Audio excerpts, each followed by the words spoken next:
We are back. We have with us Kelly Monteith, Barbara Hauer, Susan Clark.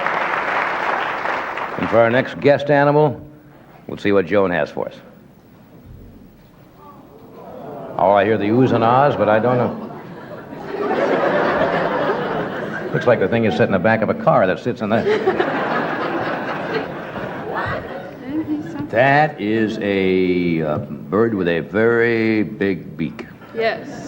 Is that a hornbill? He knows how to use it. It is a hornbill, and I guess it was about a year or two ago we had the Abyssinian ground hornbill, Charlie, that came out. It was one of the first hornbills to reproduce in captivity.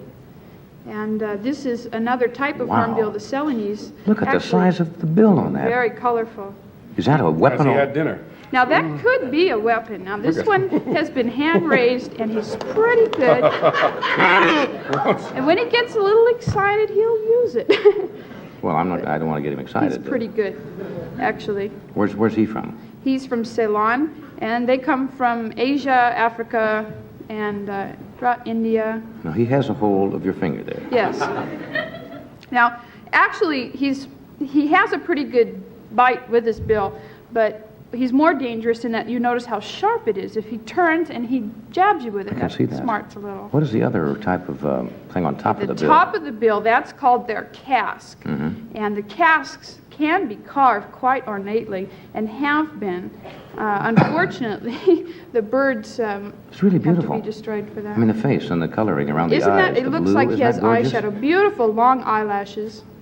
And these birds are quite large. They range up to 5 feet in length for the largest giant hornbills.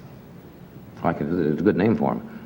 They have a... I suppose that's when the first guy saw that. Says, hey, look at that big hornbill. The guy's name was Bill. And he said, hey, Bill, look at the horn. I said, good name for them, hornbill. Right behind us, we have a picture of what they can do in the carving. Some jewelry stores do sell them.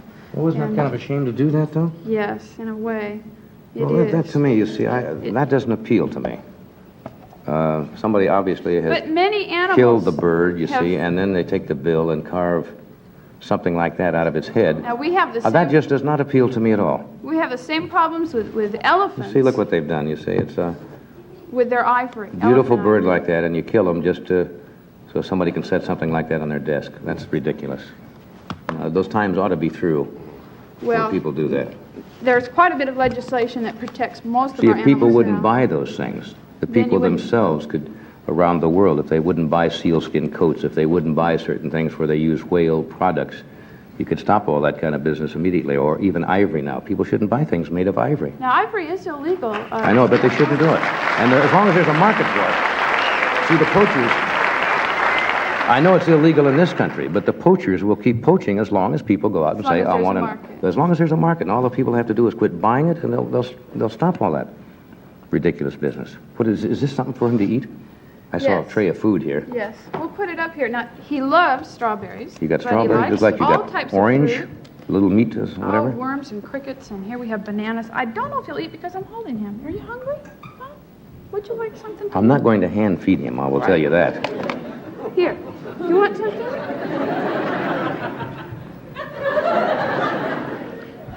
He's usually a pretty good... There you go. Oh, boy, that's good stuff.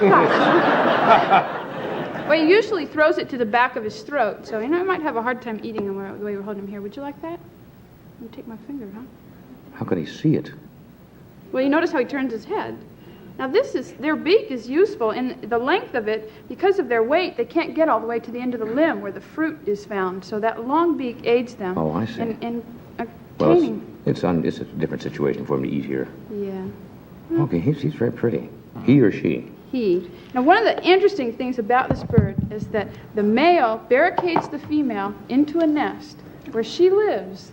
I saw that on a documentary, the National Geographic, and then muds up the entire... Completely. Muds her up while the eggs hatch, then the male goes out and gets the food, and they're in there for what, 3, 4, 5 months? Well, they're in there for at least 2 months because the incubation is about 4 weeks, and then it's another 4 weeks until the birds have gained their feathers. But they wall up the whole hole and seal them in there. Right. Now, the male brings the food to the female until she's able to leave the nest. That's fascinating, isn't it? It really is. Nice bird. Thank you. What do you call that one? Is there a name for him, or do they Well, No. he was donated from a man who raised him as a pet in Texas, and we haven't named him yet. All right. But, How about Tex? He'll be part of our education program. All right, we'll name him. What else would you call him? We'll name him that. Okay. All right. Coming up next on our cue here. All right, that's... Now that we've seen the dancing bear coming up... Well, since Ed Sullivan is gone, we got to keep the animal thing alive.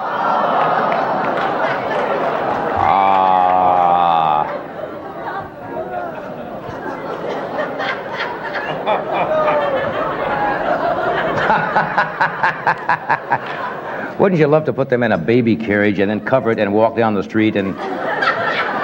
We do. So they're all covered, and then someone, can I see? And then just pull that back and have those two things. And they're very surprised. Now, those aren't chimps, are they? Those are, These are orangutans, and this is really a very special occasion to have twins. These are twins. And they are...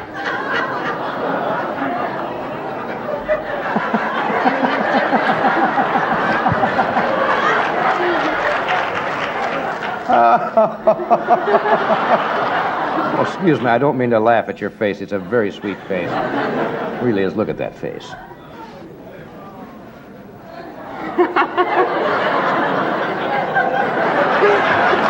Very strong. Very strong for their age, aren't they? Very Yes. strong. They like to pull hair, Oh, look at that. and they're about 5 months old. Right. And they weighed about that 3.5 face. pounds when they were born. It's only the 7th time that twins have ever been recorded with Were they both orangutan the same births. sex? No, this is a female, but she has bows in her hair. Oh, yeah. I didn't notice Can't that. you tell? And a dress. What's this one's name? That's Locke, and this is Lisa. That's Lisa, and this is... Locke.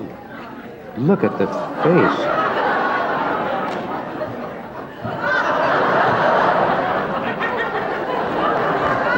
I think I'm in love. I think he is. It's that face is so human when they look at you. They are You look very into their human. eyes.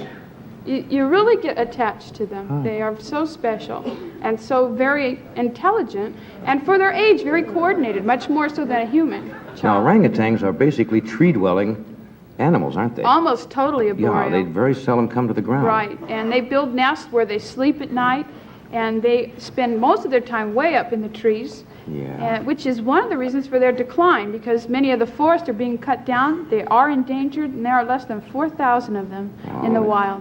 Now, these will become fairly large, won't they? Right, the males in captivity have grown up to 300 pounds. In the wild, they range about 200. The females about 160, so somewhat smaller than the male. They were born from a female, which we raised in our children's zoo. Here, turn around. That's it. That's it. That's all right. There we are.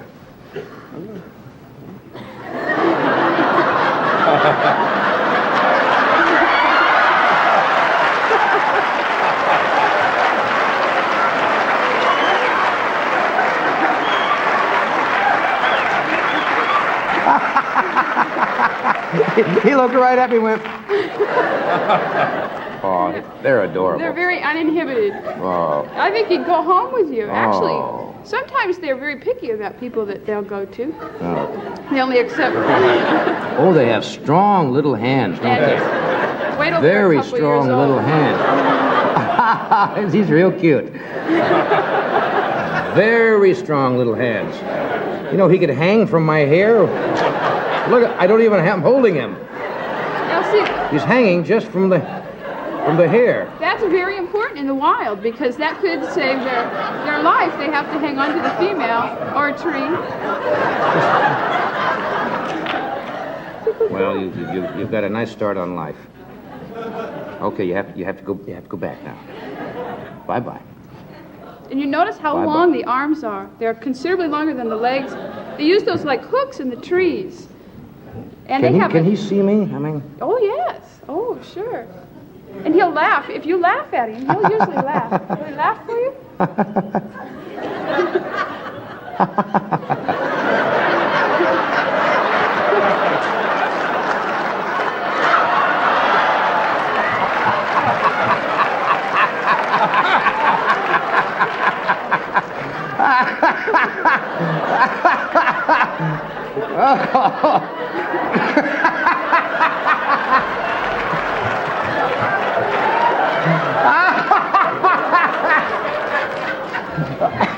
Okay, you're all choked up about this. Same to you.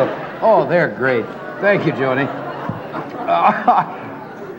I'm sorry to give him back, huh? I'm sorry to give him back. But you wouldn't be in about 8 years. No, He could pick you up and carry you off stage. Hey, thanks for coming again, really. It's always great fun when you show up. Could you bring them back when they're a little older? Sure, we will. Maybe a few months when they grow up a little bit? We will. Before they really become, Too strong. Too strong? Handle. Sure, we will. Okay, thank you, Joan. Okay, thank you. Bye-bye.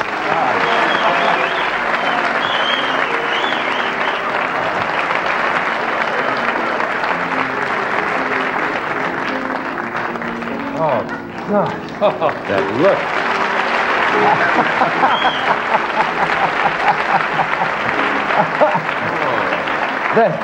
That look. That look he laid on me.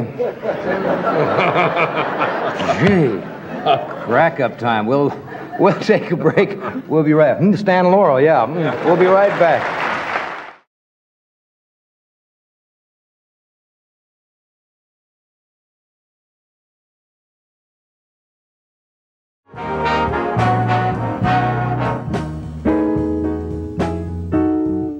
My next guest I have not met. I have seen from afar, as they said. It was interesting. She was in the NBC commissary here a couple of weeks ago and was working on one of the shows in the building, I guess on Dom's show, Lots of Luck.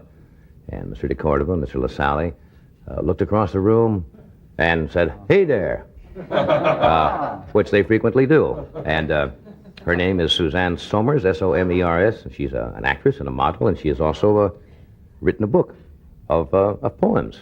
And we thought you might like to meet this young lady, and I'd like to meet this young lady. Would you welcome Suzanne Somers?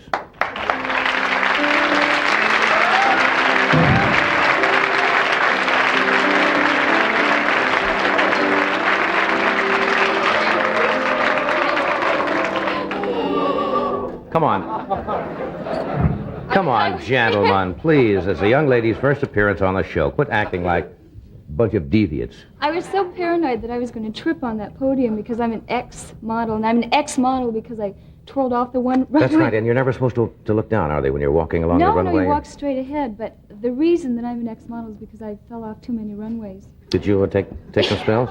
It's really humiliating, too, with the hairpieces, and you come up, and they're to the side, and you're kind of straightening It's not up. classy when you fall off. It's not. It really is not. We haven't met, that's true, but No. you, I saw you that day. yes, you were sitting, having one of our wonderful dishes at the commissary, and taking oxygen at the same time, and, yeah, I guess you were working Dom DeLuise's show, right? Yes, that was about the nicest working experience I've ever had. He's Yeah? a lovely, lovely man. Yeah, I was looking through your book today. Yes? You write nice things. Thank you. Is this something just recent, or that you always wanted to do, or? I mean, the poetry. Well, I did it for the money, you know. That's nice and honest. That's nice and honest for a change. No great love, I wanted a buck. Wouldn't that be refreshing if they said, "Why'd you make this movie?" We wanted to make a buck. It's true. Yeah? Well, what have you done before? You've been on to various other shows, Yes, right? and I thank Rex Reed because I was in American Graffiti, for your nice plug. I played the mystery blonde in American Graffiti. In fact, I was going to, when he said... See, now, I have not seen American Graffiti yet, so, Well, this girl that I Oh, don't played- give me one of those things, Rex, like I don't get around. Rex goes, the klutz. I'll see it. This part that I played is a blonde lady that the central character looks for the entire evening, and she is so unattainable. He never gets Right. her. So I was going to come out tonight with a brown paper bag over my head just to keep her completely Yeah, unattainable. that's great. Well, that's a good Yeah. credit to be in a picture like that. Yeah. And you've Yeah, done... the reason I got it is because I drive well. I mean, I drove all night. Yeah. Picture. That was one of the main questions. I've never been asked that on a dramatic interview. Can you drive? And I said, It's not a "Can I question that drive?" normally comes up. That's I mean, right. you figure everybody can drive. That's right. What else have you done on television? On television? Yeah. You done... Well, I'm very new. I'm just Yeah. starting. I did a series for 2 years called Man Trap, where it was a women's lib top type show Yeah. where we were supposed to attack the male Oh, guest. yeah. That's right. I remember We that. taped that in British Columbia. That's right. There's somebody else who was on our show once who was going to do that show, and I'm trying to... Carol Wayne, I think, originally did the pilot, and then they had a cast of Yeah. regulars. So I was Where's home a for you? regular. Sausalito, California. Yeah, and you came to Hollywood just to say, I want to be an actress and get into this nutty business? I came to Hollywood to do lots of... I've been here 1 week. That's all? Right. Our producers waste no time at all. That's right. No, Mr. Reed, you see, could really give you more advice. He is involved with a motion picture. What's the best way for this young lady to pursue her career? Do you have any particular questions? No, but I'll be glad to discuss it with her after the show. I figured you would. You know, so many people say that. Well, that brings up a point. You've read about, I suppose, about young girls coming to Hollywood and the so-called, quote, casting couch and yes. that myth. I guess it's a myth. I don't know. Yeah. I don't. Oh, But I haven't do been people... on a casting couch yet. No, I didn't. No, I didn't say yet. Oh. No. That was a slip. I didn't. Do you find it a difficult town to navigate in at all? I to meet really people can't and- say because I You see, that new? The day that I saw you in the commissary, I said, "There's Johnny Carson," because that was my first day in an NBC studio or in any studio. It was the first time. I didn't know that. Yes. But so far, things are going well. Yes, that silly part in American Graffiti has just started me working. I wanted to write books. I wanted right? to write this book, and I just finished another book. And that was my career that I had set out for myself. Did you take creative writing or something in school? Or? I went to a Catholic girls' school for 16 years. You did? That's very strict, isn't it? Yes. I'm out! That's right. That's exactly how it was. Very boring. This is very interesting. Would you like to do a couple of these little things Yeah. Well, for us? You had one here that I thought was kind of interesting. Was this the... let's see. It's called, incidentally, Touch Me. Right. This has to do with... It has to do with see, my basic philosophy in this book is that people don't touch each other enough. And... It's always been my... or they touch themselves too much. That's what they That's say. that was Onan's problem. He That's right. grabbed a hold of himself and fell in love. But when you say touching, you don't mean just physically touching. You mean touch. I do mean physically. The book deals with communicating, but I mean as far as touching a hand. You can say so much more when you're holding someone's hand. Like, I'm holding your hand right now. Right. And this means... Yes? I mean, this means glad to meet you. Glad to Doesn't meet it? you. Now, No, this- I'll show you. I'll show you what means glad to meet you, Suzanne. No, I know what you mean. Yes, that's like a universal... I suppose when the first two men met each other, they went, hey! That's right. That's right. And people are really afraid to touch. You know, Especially men. That's right. I was thinking... In other like- countries, they're not. Men embrace and they say, hello, how are you? And they hug and they kiss and they don't feel effeminate at all about it. But here, men do. Italian culture especially. But I was thinking tonight of you and Ed. You've worked together for years, and you're obviously very good friends. Right? I've never seen you touch one another. Well, there's a... see, we had a problem once. No, I know it. I know. Take it on her. You mean just... Take it on her.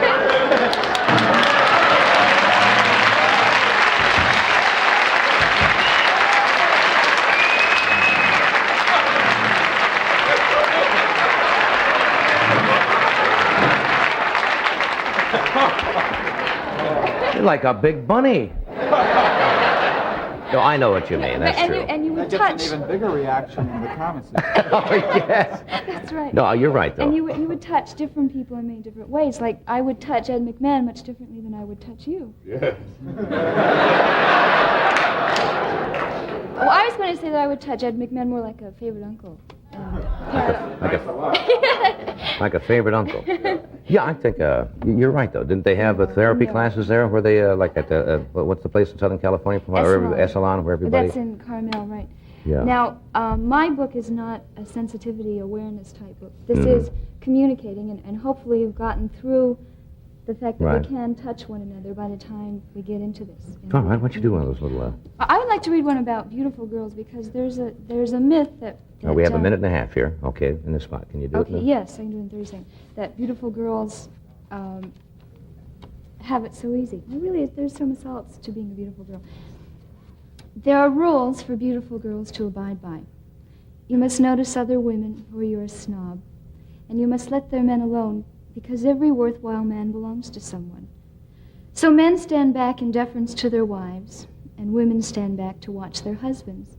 and only the boars step forward to tell interminable tales and get so close and so enthusiastic that little spitballs fleck your nose. And even the single guys who look special and exciting stand back and give way to the boars, figuring that a girl as beautiful as you are certainly wouldn't have any free time. But you do, lots of it, because there are rules for beautiful girls to abide by. Hey, that's very nice. Not bad.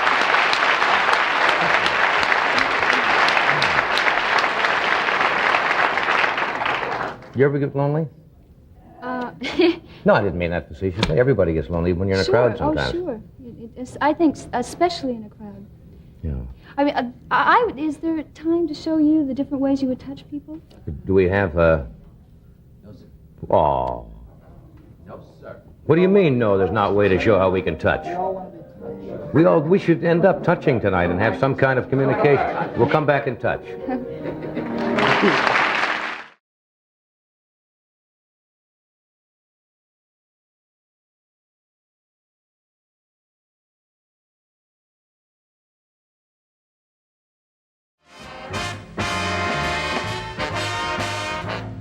The Carpenters were on the Tonight Show just about the time they were really getting started and coming to national attention. And this Tuesday night, there'll be special guests on the Bob Hope Special. And on November 17th, Billboard magazine, which is kind of the Bible of the recording industry, is going to be devoting a special edition honoring the Carpenters. This is their new album, which contains 12 singles recorded in the last 4 years. 10 have sold over 1 million copies, and many more than that. Would you welcome, please, Carpenters?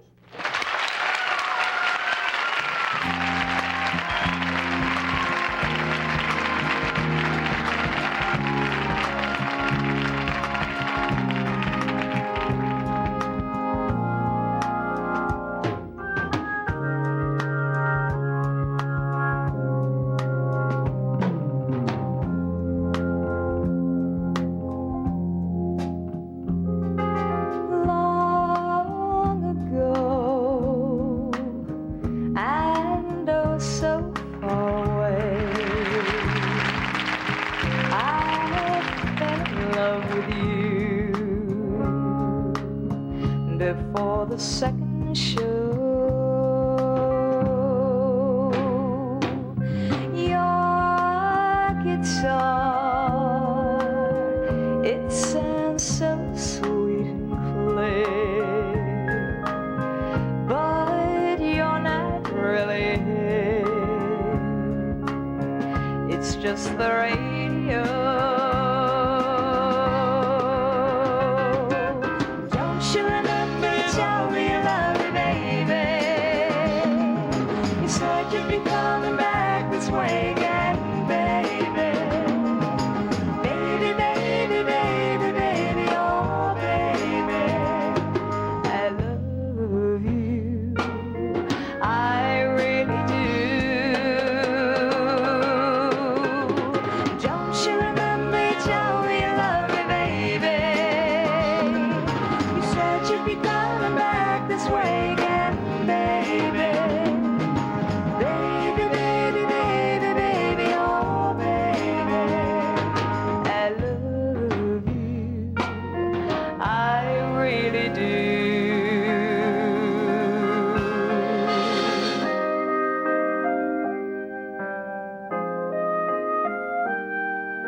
Rainy days and Mondays always get me down.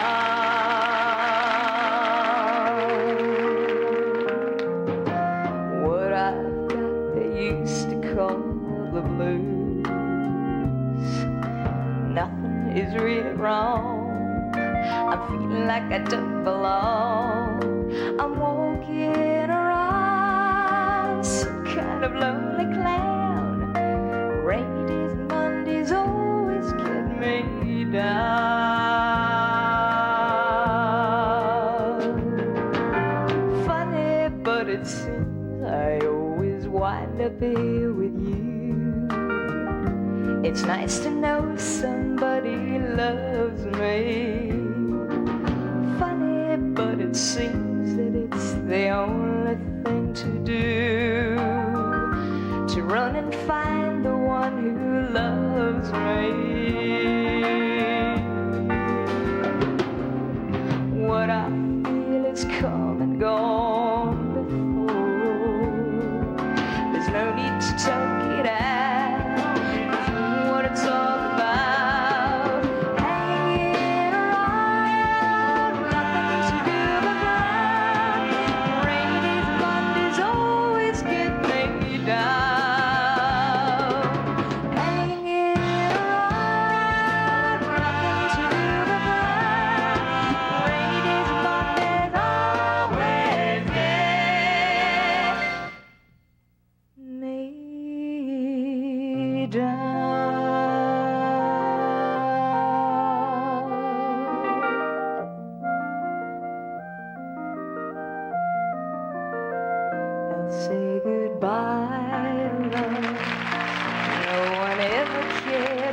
I should live or die. Time and time again, the chance for love has passed me by. And all I know of love is how to live without it. I just can't seem to find it. So I made my mind up, I must live my life alone. And though it's not the easy way, I guess I've always known I'd say goodbye to love. There are no tomorrows for this heart of mine. Surely time will lose these bitter memories, and I'll find that there is someone to believe in and to live for, something I could live for. All the years of useless search have finally reached an end. Loneliness and empty days will be my only friend. From this day love is forgotten, I'll go on as best I can.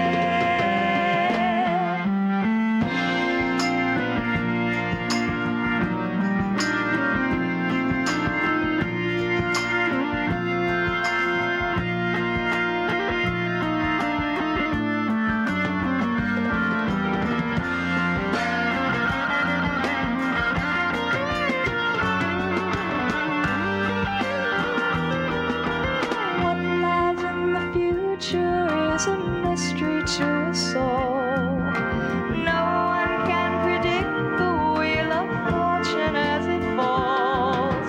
There may come a time when I will see that I've been wrong. But for now, this is my song, and it's goodbye to love.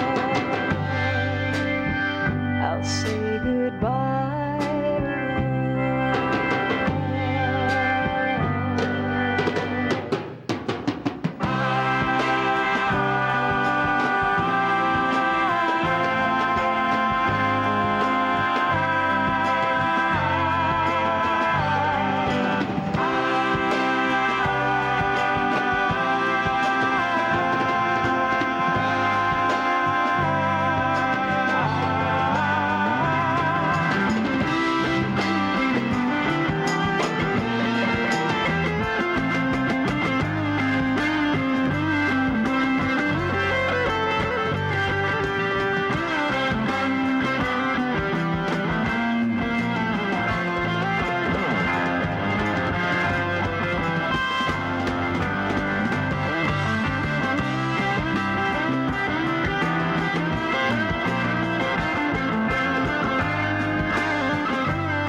We are back now.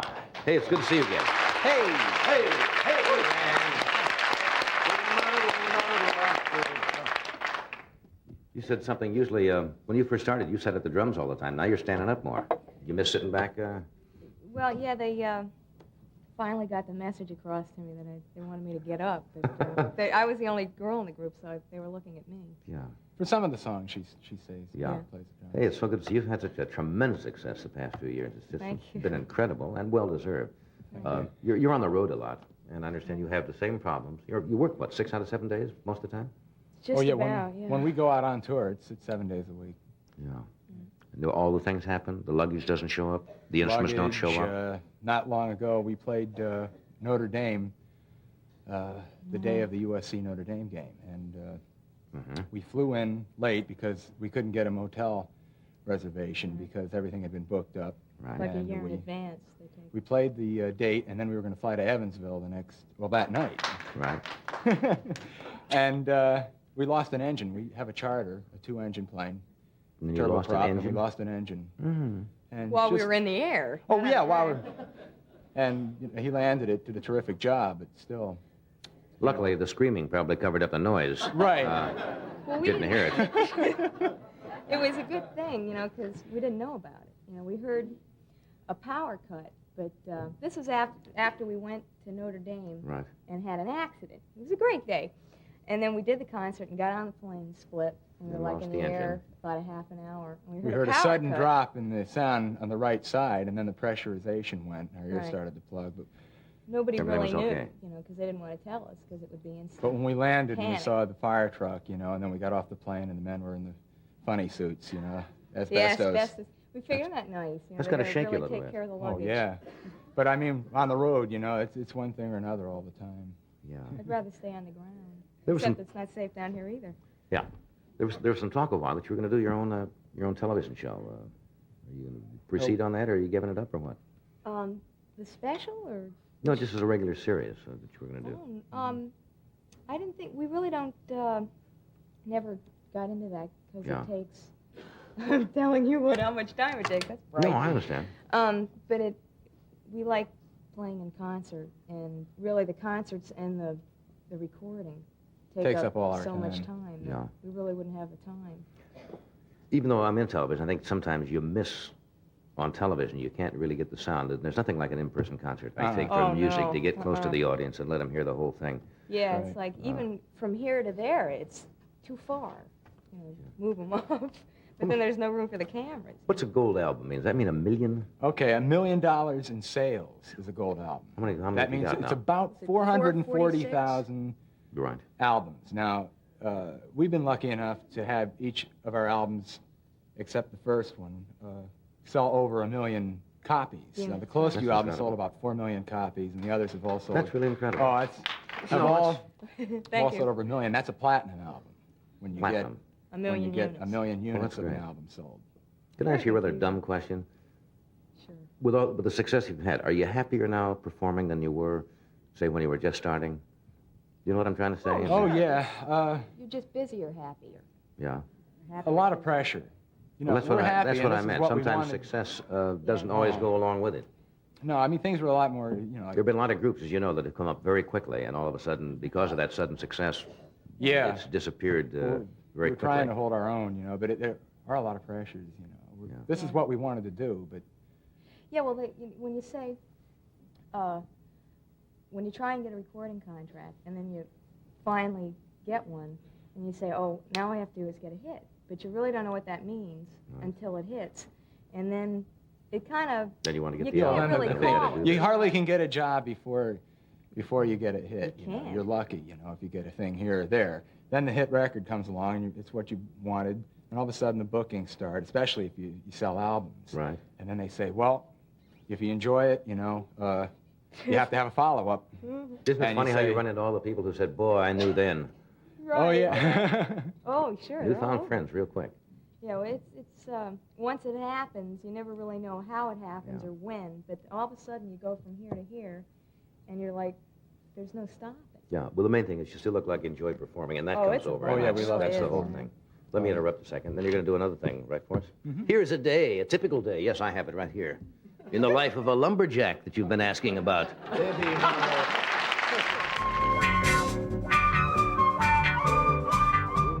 We're back. I understand this next thing you're going to do for us is based on a true happening. Something to do with you. Yeah, Wasn't it, it's a Richard? song that John Bettis and I wrote in 1967.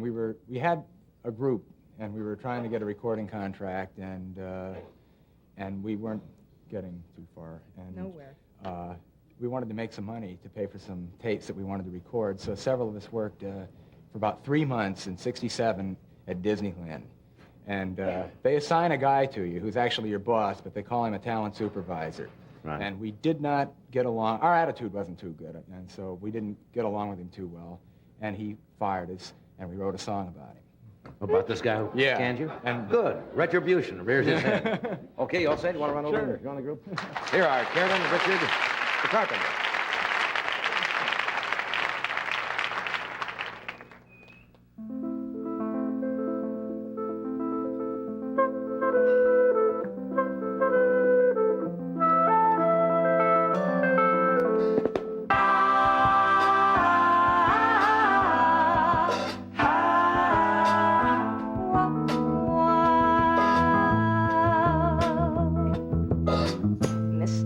say, Mr. Gouda, may I have a moment with you? But there is something I've got to say, and please don't let it scare you away. Mr. Gouda, say, Mr. Gouda, I have seen you go through a day.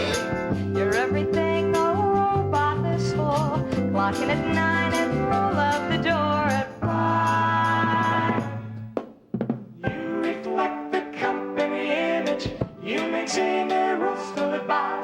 Shine your shoes, let's keep a neat hair, now that you're wearing a coat and tie. Mr. Gouda, say, Mr. Gouda, someday soon you may realize you've blown your life just playing a game, when no one wins but everyone stays the same.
Mr. Gouda, say, Mr. Gouda, someday soon you may realize you've blown your life just playing a game, when no one wins but everyone stays the same. Say, yeah, yeah.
We'll be back in a moment. Make the good times last with a Sony tape recorder. Brought to you by Super Scope.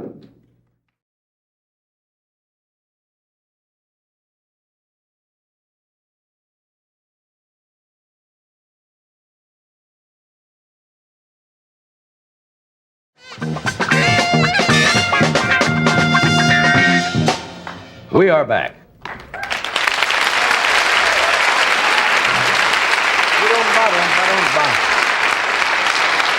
And if you just join us, we have the irrepressible Mr. Buddy Hackett with us tonight, Yeah. Charlie Callis, Dr. Keith Sennert. Is that Sennert. Saint, excuse me. Say nerd. Say nerd.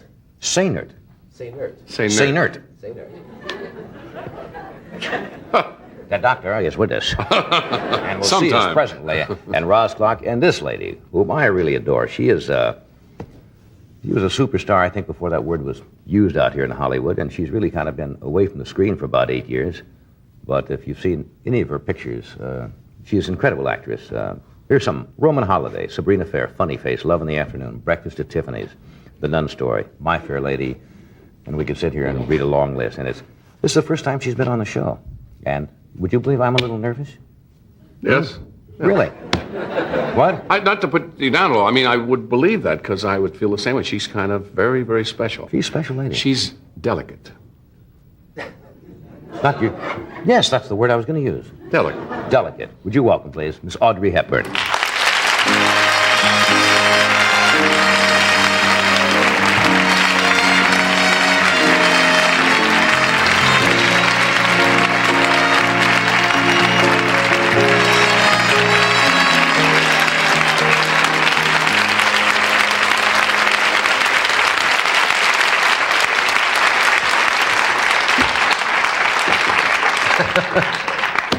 How are you? All right. You looked super last night. Yeah. You really did. I must tell you, my wife, Joanna, whom you met briefly the other night have at a Swifty beautiful Lazard. wife. Thank you. She is beautiful, isn't she? Lovely. She is an unabashed fan of yours.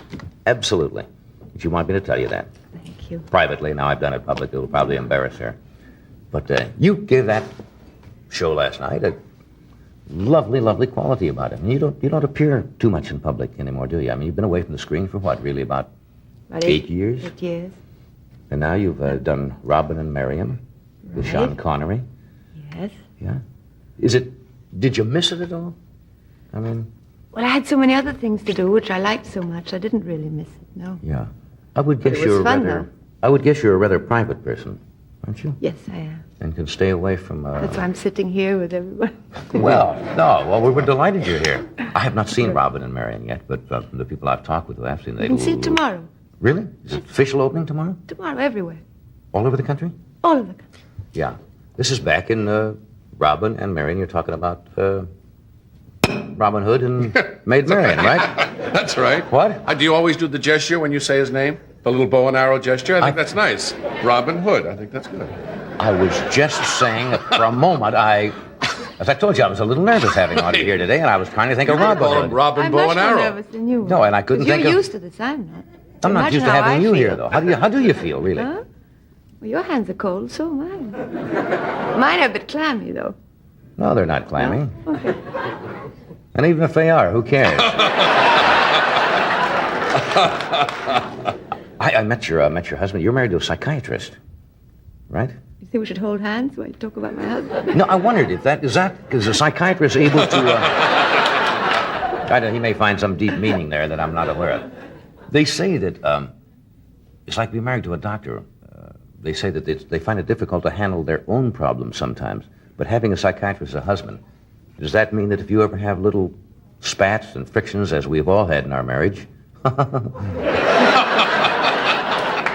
I had a live-in psychiatrist who had had an army cot in the garage during my marriages, and we called him at any hour of the day or night. But you know what I'm saying? When you have a little... Does he come on kind of strong and saying, because I'm a psychiatrist, therefore I know what is happening here and you should listen to me? But surely you know that doctors never take care of their own families, and least of all of themselves. Yeah. You know, they're great with their patients, but they don't want to take care of their family. Yeah. Well, do they try? I mean, No, would they have any more insight? They get too close to it, right? no. I don't think, I don't think there's any difference than if you were not a psychiatrist. Yeah. That's We're interesting. two people, and Now, we talked about this, and I don't know whether you want to talk about it tonight, but it was in the newspapers. Your husband underwent a near kidnapping some time ago. True? Right. That made the papers, and it was kind of frightening. We talked about it briefly the other night at the party. That Well, is he's all right now, and he's here with me, and he's perfectly well, but it was a terrible shock, yes. yeah. That's something that seems to be happening, I don't know, more in other countries than it is in this country. I mean, those kind of kidnappings for ransom for some reason. I don't know what the reason is, but I suppose it's... And he got clobbered, did he not? Over the... Yeah. They fortunately did not knock him out. Right. He was able to save himself. But Yeah. Somebody described you once, I think you described yourself as the unbitterest person in the world. I did. Yeah. I have nothing to be bitter about, I guess. Really? Don't you ever get mad at people? Or Oh, that's different, but that's not bitterness. I mean, Yeah. you get mad. what do you call being bitter? I mean, Bitter? Something rather different. It's being terribly sort of cynical and unhappy about something, which is different than to being angry, perhaps. So. I find well, this is probably a cliche again, a lot of cynical people in this town. Do you? Not particularly, not more than anywhere else. You're right. See, I go either way. If they say, I say, you're right, I've noticed that. I want to make this easy. I have no argument at all. Now, you've been described as winsome and ladylike, and you've played delicate, as Ed said, you're delicate type of roles. Didn't you see me try to knock out Sean Connery in the movie? No, I haven't seen that. Now, Nothing delicate about that, I sure. Did you play a kind of a Hellcat in this picture? I nearly knocked him out. He knocks me out, of course, because he's bigger than I am. Yeah. But I did try. Well, you know what I'm saying now. I mean, did you ever want to play you were never built up as a sex symbol like some of the ladies in Hollywood have. Just my luck. No, you know what I'm saying? They couldn't. No, what do you mean they couldn't? Don't have the figure. Oh, no, I don't know. I think that's wrong. I mean, not that you don't. No, don't do it. Let me put this in.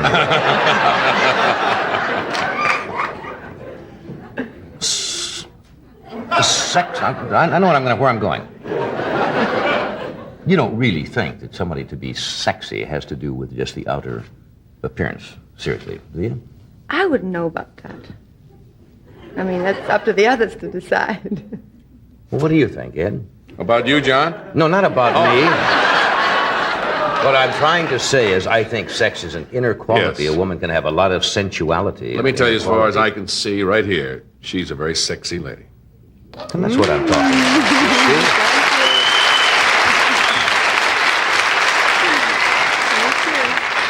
We got two of us right here tonight. Yeah. Let me do this. We're going to come right back. We have a new sponsor tonight. No, it's not a new sponsor. Yes, a new sponsor. I thought it was an old sponsor coming back. We have some of those sometimes. See, you get me all upset and excited here tonight, and I can't do anything. Midland CB radios. And I'll watch this from C.W. McCall. CB radios from C.W.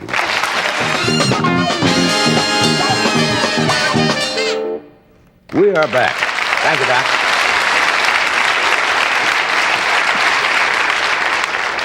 We're talking with Aubrey Hepburn. We're both settled down now, right? You said now this wasn't as bad as you thought it was going to be. I had some of your coffee. Had some of my coffee? It's just coffee. People think for some strange reason that we put alcoholic beverages in here to stimulate us during the show. I did not do that myself. There are. Would you mind? I won't tell. You drink this and tell them all what it is. Well, maybe she doesn't want You would to drink out of believe here. this lady. It's all right. It's terrible. It's tea. That's right, iced tea. That's all it is. See, now all the terrible things No you've sugar in implied. it. Okay, you want to strike the prop? Now bring out the real stuff? Impressed Audrey at all? Was it fun doing Robin and Marion? Somebody told me that, unlike a lot of pictures where they take a good number of months, it was done on a rather fast pace. 7 weeks. 7 weeks? Yep, that's fast. Yeah, that's almost abnormally fast. But I think movies are being made much faster Yeah. now. You know, I think they have faster film and lighter cameras and Right. fewer complications than there were once. Yeah, and where they used to make At least everything... in my day, it used to take longer. What even my day? No, but everything was done practically in those days in the studio. They'd create this. Now funny things are done on location. Oh, this was all done. Yeah, so you can move right out and you've got the scenery and everything right there. All in the most beautiful forests Yeah, where'd you do it? in Spain, in the north of Spain. That must be gorgeous. I hear it's a beautiful country. Lovely medieval castles that are still there, Yeah. which we We have- really photographed. So We have a film clip, a short excerpt from Robin and Marion. Bobby, why don't you roll that? Watch the monitors here in the studio. We'll give you a short preview.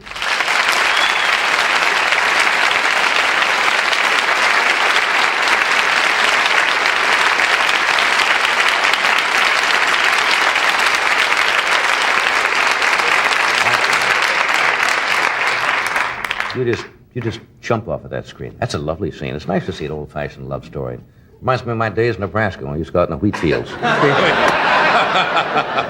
But you know, Not quite as romantic as that, unfortunately, but nevertheless, we went into the wheat fields. that part of the country looks like Nebraska, where you saw the wheat fields. Yeah? The miles and miles of wheat. It's Nothing comfy else out there. story. Real comfy. Cornfields are bad. Wheat fields are nice. Somebody told me you also took a tumble making this picture off the horse. No, I mean, yes and no. It wasn't off the horse. We were in a covered wagon that turned over in the water.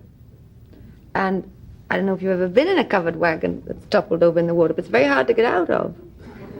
I would guess so. The water was not very deep, and it seemed awful silly to drown about a yard of water. But that's what nearly happened. I thought now most people would think that they would have stunt people or stunt gals who would come in. I guess this wasn't considered that dangerous. It did not seem, it was not meant to topple over, to turn over, but the level of the ground was uneven, and what was very dangerous is we had a very large horse that panicked and was rearing back on top of us in the water. You see, now what we've talked about horses? Right. So He was trying to get out of the water. We have a continuing argument going. I always say that horses are not the brightest animals in the world, and they will panic in a situation like that. But they're right to panic. It's not stupid. See? A pig would not do that. We have a continuing thing about the horse and the pig. Pigs would not do that. Panic, you say. Pig wouldn't be there anyway. Well, you'd look silly going across two pigs pulling a couple. Come on, pig. That's right. Move my pig. That's bad. That's silly, of course. But nobody was injured at all, or was the horse injured? No, we were bumped about a bit, and the horse wasn't injured, no. Yeah. But we were okay. We stopped shooting that day. Yeah. Now, you won an Oscar for Roman Holiday, right? I've heard now a lot of people keep Oscars in strange places. Somebody mentioned the other night they use them as doorstops. True, because they're very heavy. Where do you have? Do you have yours in any particular place? I have it on a shelf in our playroom. Yeah. And I see it every day. I'm very proud of it. You should be. It was a super movie. Are you going to...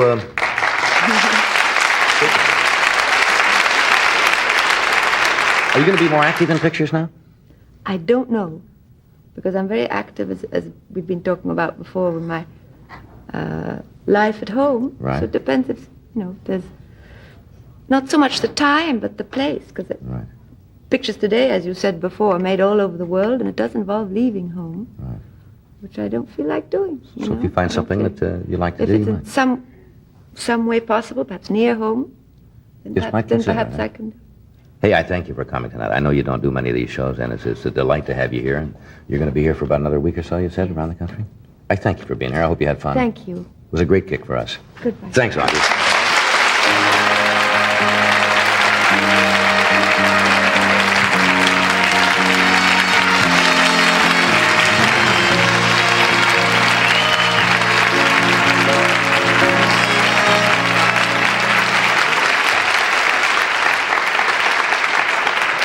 It's real style, doesn't she? Yeah. Real style. Lovely lady. Classy lady. She was terribly nervous tonight, but so was I. I think for her. Yeah. Did I show it at all? No, you're fine.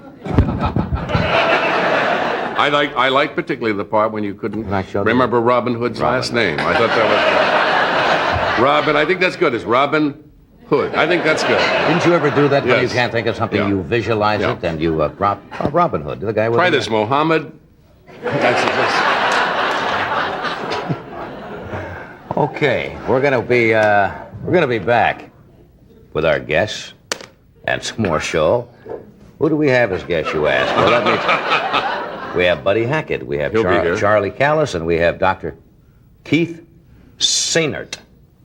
Sainert. Now, why do you say the accent is on the last syllable? He likes it that way. It's like say nurse, only say nerd. Well, that's what Freddie is saying. That's what you were saying. What? Why don't we find out what the doctor says when he joins us? It's Sainert. Sainert. Why do you keep saying Sainert? Because sometimes it's say nerd.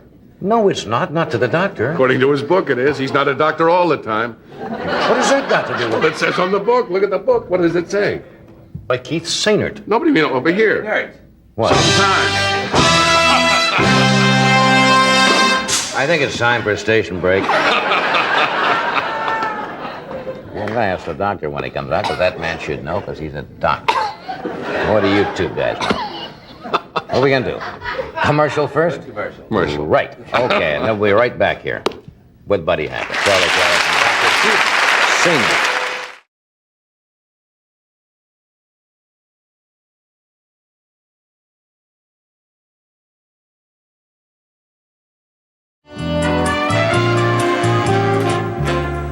I've been a fan of Art Carney's ever since the first time I saw him perform. He's a fine comedian, a fine actor, and he deserves a nomination for his the Golden Globe Award for Best Actor of the Year for his performance in the film Harry and Tonto, which is also for the Best Film of the Year. Would you welcome, please, Mr. Art Carney?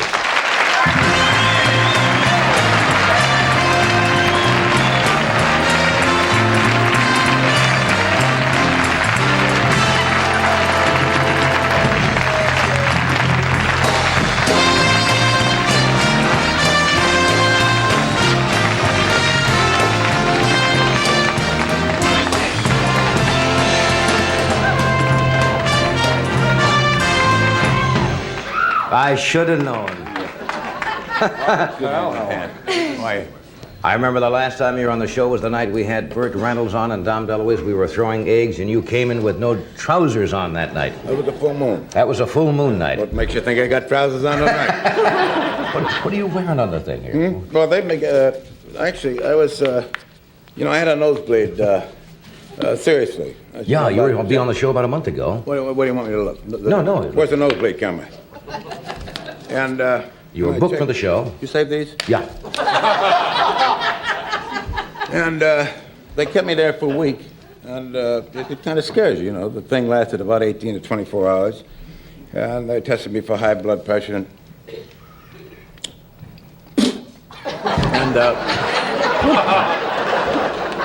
I'm on medication now. Good. Have you got any extra? Yeah, you want to? Doesn't bother you a bit, huh? And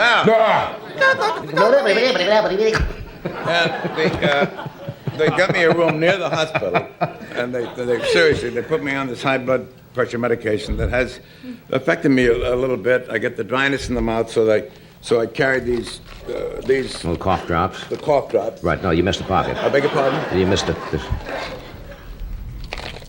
Let me see. Oh, while they were there, they do something for a nosebleed. There's a Bethel. Look, you're not going to top Ann Margaret no matter what you do.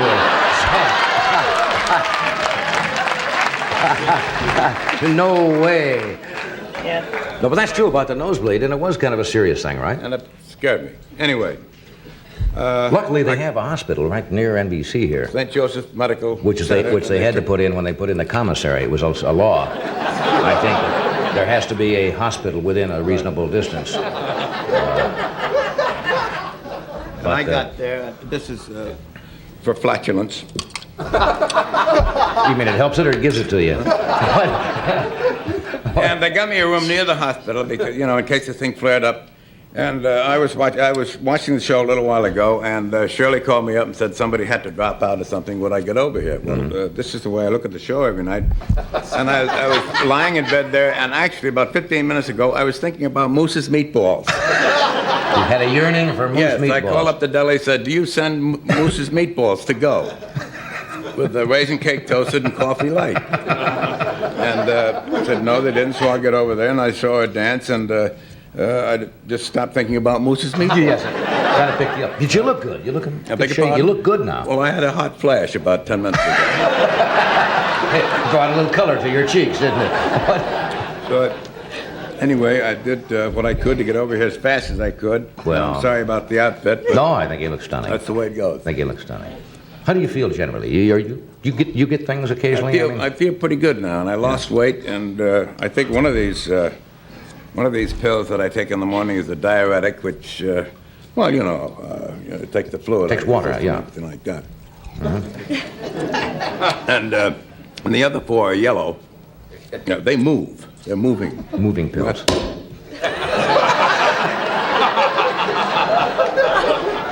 I'll eat anything that isn't moving.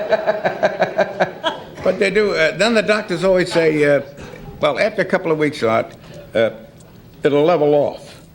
It's like when I had some oral surgery done about 3 months ago in New York and required 8 or 9 stitches. And I got a thing called paresthesia. And they always give you a little pamphlet, about the cotton and the gargling, everything like this. And they said a little numbness may occur from 3 to 4 days after this operation. Don't worry about it. Yeah. then there's a dash, and then they say, then again, it may last 3 to 4 weeks. 24 weeks. My brother's a dentist, and he knew a fellow that lasted 2 years, his paresthesia. So all this was numb inside and out.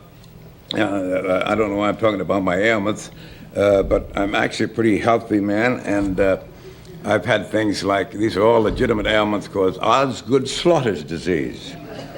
Osgood-Schlatter's disease? Yes, that's a bum knee. That's a knee that I got in football.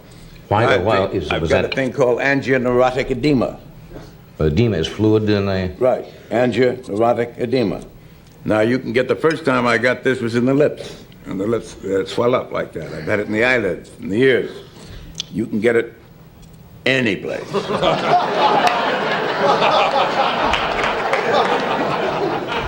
The most serious place of all I got it was in the throat, really, in San Francisco. I was on the road doing a play, and opening night, this thing started to swell up. I don't know, it's partially allergic and this and that and everything. So that's the yeah, and it swelled up.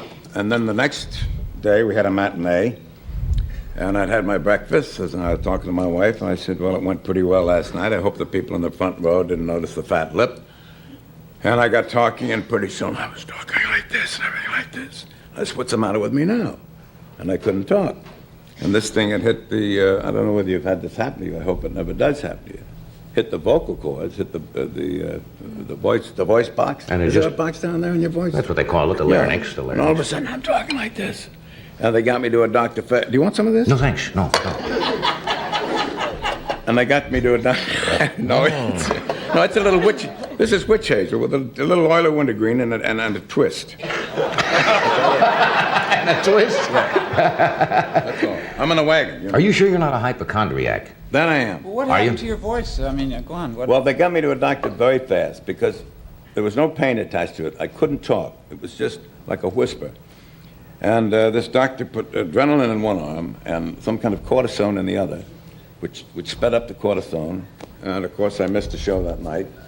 And the next day, the feeling and the sound of my voice was like you'd been to a football game, hollowing your head off, and it was just complete hoarseness. But it's a scary kind of a thing. Oh, that's never heard of that.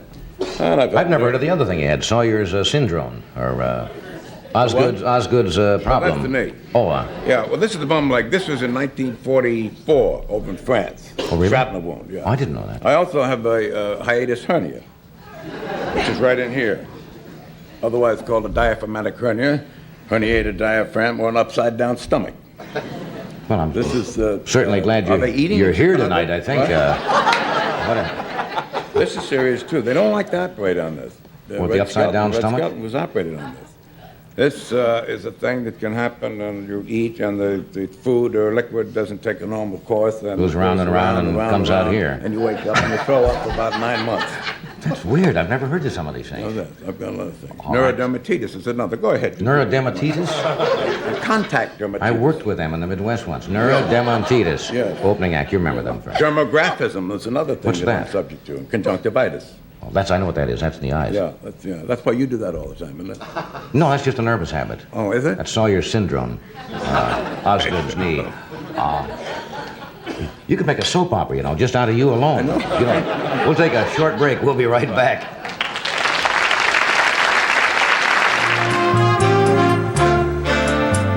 One of Mr. Carney's very talents is playing the piano. We have a piano. Wishing I could play the piano. Well, you play well. You play well. Would you like a noodle something for us? Certainly.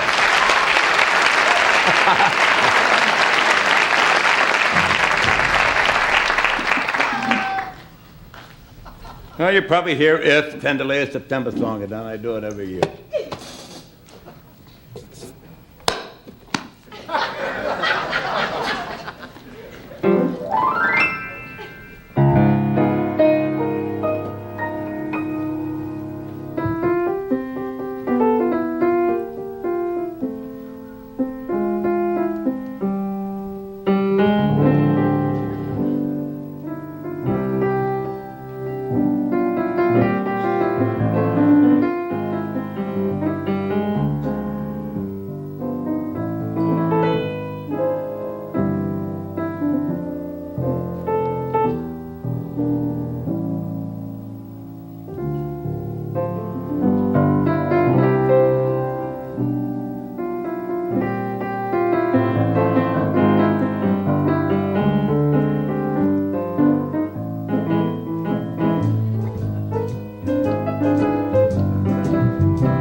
this.